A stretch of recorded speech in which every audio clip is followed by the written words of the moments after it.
Israel is becoming increasingly isolated on the world stage as the war and humanitarian crisis in Gaza continue, with the backlash seeping into economic, cultural, and sporting arenas.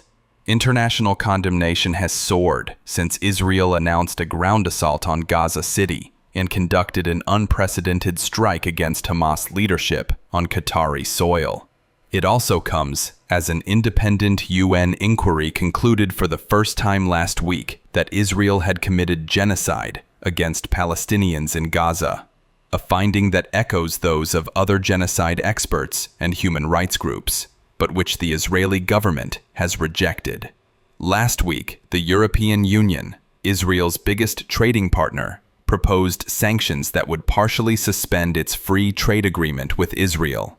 If approved by EU member states, several Western nations have already implemented targeted sanctions against certain Israeli individuals, settler outposts, and organizations supporting violence in the occupied West Bank. The global outcry is hitting Israel's economy in other ways as well.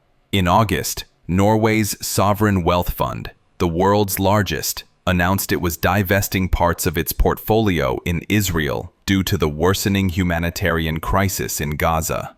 Israel also faces partial or complete arms embargoes from France, Italy, the Netherlands, Spain, the United Kingdom, and others over its conduct in Gaza. The backlash has been so stark that Israeli Prime Minister Benjamin Netanyahu himself acknowledged it earlier this month, warning that Israel is facing a kind of isolation that could last for years, adding that the country has no choice but to stand on its own. Netanyahu said Israel would need to further develop its weapons industry and adapt its economy to become less reliant on external trade. He later downplayed those comments, saying he was talking only about the defense industry.